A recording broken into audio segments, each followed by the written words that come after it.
നമുക്കുള്ള കുറെ അറിവുകളില്ലേ, ആ അറിവുകളൊക്കെ തിരിച്ചറിവുകളാവണ ചില എക്സ്പീരിയൻസ് നമ്മളെ ലൈഫിൽ വരും. ഇങ്ങനെ വന്ന ഒരു ചെറിയൊരു എക്സ്പീരിയൻസ് ആട്ടോ പറയാൻ പോണത്. എന്റെ ഗ്രാൻഡ് ഫാദറിന് ആൾക്ക് ഏജായി, വയ്യാണ്ടായി, ബെഡ് റിഡൻ ആയിപ്പോയി. ആ ഒരു സമയത്തും പക്ഷെ ആള് നല്ലോണം സംസാരിക്കുമായിരുന്നിട്ട്. നമ്മളിങ്ങനെ കുറെ കഥകൾ പറഞ്ഞിരിക്കും. ആളൊരു അധ്യാപകനായതുകൊണ്ട് ആൾക്ക് ഒരുപാട് എക്സ്പീരിയൻസസ് പറയാനുണ്ടാവും.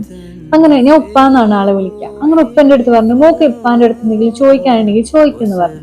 അങ്ങനെ ആ സമയത്ത് ഞാൻ ഉപ്പാന്റെ അടുത്ത് ചോദിച്ചു, ഉപ്പ നിങ്ങളെ അസുഖമൊക്കെ മാറി നിങ്ങൾക്ക് നടക്കാൻ പറ്റുന്ന ഒരു അവസ്ഥ വന്നു കഴിഞ്ഞാൽ നിങ്ങൾക്ക് ഈ ചെയ്യാൻ ഏറ്റവും ആഗ്രഹമുള്ള കാര്യം എന്താന്ന് ചോദിച്ചു. അപ്പോ ആള് പറഞ്ഞ കാര്യം എന്താ അറിയോ? ആ കൊലായിലുള്ള ആ ചാരുകസേര ഇല്ല മോളെ, അതിലൊന്ന് നീർന്നിരുന്നിട്ട് നമുക്ക് രാവിലെ മുതൽ ഇരുന്നൊന്ന് പത്രം വായിക്കണം എന്ന് ആള് പറഞ്ഞത്. നമുക്കറിയാം നമ്മളെ ഹെൽത്താണ് നമുക്ക് തന്നിട്ടുള്ള ഏറ്റവും വലിയ ബ്ലെസ്സിങ് എന്നുള്ളത്. അപ്പോ ഈ ഒരു കാര്യം കേട്ട സമയത്ത് ഞാൻ ഒന്ന് ചിന്തിച്ചു പോയി. നമ്മൾ ഡെയിലി ചെയ്തുകൊണ്ടിരുന്ന ഒരു കാര്യം നമ്മൾക്ക് ചെയ്യാൻ ആഗ്രഹമുള്ള ഏറ്റവും വലിയ സ്വപ്നമായിട്ട് മാറാന്ന് പറഞ്ഞാല്, ഓ മൈ ഗോഡ്.